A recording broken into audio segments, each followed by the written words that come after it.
আচ্ছা, আমাদের জীবনটা ঠিক কিভাবে তৈরি হয়? আমাদের আনন্দ, দুঃখ, সাফল্য বা ব্যর্থতায় এই সব কিছুর পেছনে আসল কারিগরটা কে? চলুন, আজ আমরা এমন একটা ধারণা নিয়ে কথা বলবো, যেটা হয়তো জীবনকে দেখার পুরো দৃষ্টিভঙ্গিটাই বদলে দিতে পারে। একদম। এই একটা লাইনেই কিন্তু আজকের পুরো আলোচনার সার মর্মটা লুকিয়ে আছে। কিন্তু প্রশ্ন হলো, এটা কি শুধুই একটা সুন্দর কথা, নাকি এর পেছনের সত্যিই আমাদের অস্তিত্বের কোনো গভীর সত্য লুকিয়ে আছে? চলুন আজ সেটাই একটু খুঁজে দেখা যাক। তো এই ধারণার প্রথম ধাপটা কি হতে পারে? মানে কিভাবে আমাদের ভেতরের এই যে অদৃশ্য চিন্তা, সেটা আমাদের বাইরের বাস্তব জীবনটাকে গড়ে তোলে? চলুন একটু গভীরে যাওয়া যাক। দেখুন, এটা কিন্তু শুধু কোনো প্রবাদ নয়, এটা একটা ফর্মুলার মতো। আমাদের চরিত্র, মানে আমরা মানুষটা কেমন, সেটা আসলে আর কিছুই না, আমাদের সব চিন্তাভাবনার একটা যোগফল। দিনের পর দিন আমরা যা ভাবি, যা নিয়ে মনে তোলপাড় হয়, সেটাই কিন্তু আস্তে আস্তে আমাদের পরিচয় হয়ে দাঁড়ায়। আচ্ছা বেশ, তাহলে চিন্তা থেকে চরিত্র তৈরি হলো, কিন্তু আমাদের কাজগুলোর কি হবে? আমরা যে প্রতিদিন এত সিদ্ধান্ত নিই, এত কাজ করি, সেগুলো কোথা থেকে আসে? চলুন এবার দেখি একটা চিন্তা কিভাবে একটা কাজে পরিণত হয়। প্রত্যেকটা কাজ, সেটা যত ছোটই হোক বা যত বড়ই হোক না কেন, তার শুরুটা হয় একটা অদৃশ্য চিন্তার বীজ থেকে।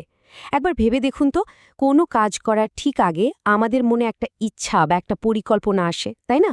ওই ইচ্ছাটাই হলো সেই বীজ। ঠিক যেমন একটা বীজ ছাড়া গাছ হয় না, তেমনি একটা চিন্তা ছাড়া কোনো কাজও হতে পারে না। আর সবচেয়ে মজার ব্যাপার কি জানেন? এটা কিন্তু সব ধরনের কাজের জন্যই সত্যি। মানে আমরা খুব ভেবেচিন্তে যে কাজটা করি, সেটার ক্ষেত্রেও, আবার হঠাৎ করে রেগে গিয়ে যা করে ফেলি, সেটার পেছনেও কিন্তু এই চিন্তার বীজটাই লুকিয়ে থাকে। হয়তো আমরা সবসময় সেটা খেয়ালই করি না। তো পুরো প্রক্রিয়াটাকে যদি আমরা দেখি, তাহলে সহজ ৩টে ধাপ আছে। প্রথমে আসে চিন্তা, মানে সেই বীজ। তারপর সেই বীজ থেকে জন্মায় কাজ, মানে অঙ্কুর। আর একদম শেষে আমরা পাই তার ফল বা পরিণাম। আর সেই ফলটা সুখেরও হতে পারে, আবার দুঃখেরও হতে পারে। এই পুরো বিষয়টাকে আরও সহজভাবে বোঝার জন্য একটা দারুণ উপমা আছে, আর সেটা হলো আমাদের জীবনের বাগান। একবার ভাবুন তো, আমাদের জীবনটা যেন একটা বাগান, আর আমাদের চিন্তাগুলো, সেগুলো হলো ওই বাগানে পুঁতে দেওয়া এক একটা বীজ। আর সবচেয়ে জরুরি কথা হলো, এই বাগানের মালি কিন্তু আমরা নিজেরাই। কোন বীজটা আমরা লাগাবো, সেটা আমরাই ঠিক করি। তাহলে এখন প্রশ্ন হলো, কি ধরনের বীজ লাগানো হবে? দেখুন, ব্যাপারটা কিন্তু খুবই সহজ। শুদ্ধ চিন্তা, ধরুন কারো প্রতি ভালোবাসা বা কোনো কাজে মন দেওয়া, এই সব বীজ থেকে জন্মায় মিষ্টি ফল, মানে আনন্দ আর শান্তি। আর অন্যদিকে অশুদ্ধ চিন্তা, যেমন হিংসা, রাগ, হতাশা, এগুলো আমাদের জীবনে আনে তেতো ফল, মানে কষ্ট আর দুঃখ। পছন্দটা কিন্তু পুরোপুরি আমাদের। আর এই যে ফলগুলো, এগুলো কিন্তু আমাদের পিছু ছাড়ে না, এর প্রভাবটা অনেক দূর পর্যন্ত যায়। চলুন দেখি এই পরিণতিগুলো কিভাবে আমাদের জীবনের একটা পার্মানেন্ট অংশ হয়ে যায়। বলা হয়, অশুদ্ধ চিন্তা থেকে যে দুঃখ জন্মায়, সেটা আমাদের ঠিক সেভাবেই তাড়া করে, যেভাবে একটা গরুর গাড়ির চাকা বলদটার পিছু পিছু ঘোরে। মানে এটা থেকে পালানোর কোনো উপায়ই নেই, কারণ এর উৎসটা তো আমাদের ভেতরেই। আর এর ঠিক উল্টোটা কি? শুদ্ধ চিন্তার ফল সুখ। আর সেই সুখ আমাদের এমনভাবে অনুসরণ করে, ঠিক যেমন নিজের ছায়া, যা কখনো আমাদের ছেড়ে যায় না। কি দারুণ একটা ভাবনা, তাই না? তার মানে সুখ আসলে বাইরের কোনো জিনিস না, এটা আমাদের শুদ্ধ চিন্তারই একটা সঙ্গী।